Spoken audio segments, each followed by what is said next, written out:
Assalamualaikum warahmatullahi wabarakatuh. Perkenalkan, saya Silvia Rahmatika dengan NIM AC155 dari kelas Gizi 5B akan mempresentasikan hasil review jurnal terkait uji validitas dan reliabilitas FFQ serta SQFFQ. Baik, selanjutnya penjelasan umum terlebih dahulu, di mana FFQ sendiri adalah metode yang digunakan untuk menilai frekuensi konsumsi makanan dalam periode tertentu. Sedangkan SQFFQ sendiri adalah versi yang lebih kuantitatif karena selain frekuensi juga dihitung URT-nya dalam gram. Keduanya dipakai untuk menggambarkan pola konsumsi jangka panjang dalam penelitian gizi. Selanjutnya ada uji validitas FFQ, di mana validasi flower FFQ di Belanda dilakukan dengan membandingkan FFQ modular dengan FFQ reguler dan biomarker urin, nitrogen, dan kalium. Hasilnya sendiri adalah baik kelompok kurang dari 10% untuk energi dan mayoritas makronutrien, korelasi sperma 0,6 sampai 0,8 makronutrien, 0,4 sampai 0,8 mikronutrien. Sebanyak 75-80% peserta juga masuk kuartil sama atau berdekatan. Namun, validasi dengan biomarker menunjukkan adanya underestimate, yaitu protein 24% dan kalium 18% dibanding biomarker. Selanjutnya ada uji reliabilitas FFQ. Reliabilitas diuji dengan tes retest dan hasilnya menunjukkan ICC antara 0,57 sampai 0,8. Artinya moderat sampai baik. Kesepakatan antara pengisian menggunakan WEX EKPA juga ada tingkat fair sampai moderate.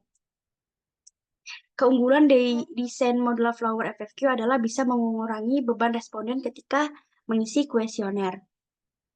Selanjutnya ada kelebihan dan kekurangan FFQ. Kelebihannya ya praktis, cocok untuk penelitian besar, gambar pola makan jangka panjang, kemudian bisa divalidasi dengan biomarker, lebih objektif. Tapi kekurangannya underestimate protein dan dibanding biomarker, kemudian reliabilitas moderat, tidak semua zat gizi kuat, kemudian bergantung ingatan responden dan rawan bias. Selanjutnya ada uji validitas SQFFQ. Jadi, studinya dilakukan di Iran dibandingkan dengan 27 hari dietary record dan biomarker serum CA, Mg, Zn, vitamin C. Hasilnya adalah cenderung overestimate asupan kecuali Fe, kemudian median korelasi validitasnya 0,26, kemudian ada trias metodenya CA 0,62, Mg 0,89, Zn 0,56, vitamin C 0,13. Kemudian validitas rendah untuk vitamin A dan beta karoten. Selanjutnya ada uji reliabilitas SQFFQ. Reliabilitas SQFFQ cukup baik dengan ICC median 0,56, realitas baik antar waktu, kemudian kesepakatan kuartil sekitar 30-30% tepat, dan kesalahan ekstrim hanya 6%. Jadi dapat kita simpulkan reliabilitas SQFFQ cukup baik untuk digunakan.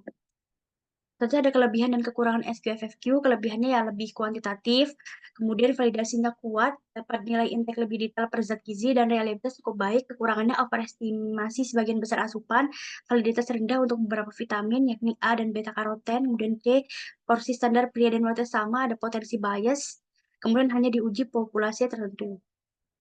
Kesimpulannya adalah FFQ praktis untuk gambaran pola makan jangka panjang, sedangkan SQFFQ lebih detail secara kuantitatif. Keduanya valid dan reliable dalam keterbatasan masing-masing, jadi bisa saling melengkapi dalam penelitian gizi. Baik, terima kasih. Mungkin cukup sekian pemaparan dari saya. Wassalamualaikum warahmatullahi wabarakatuh.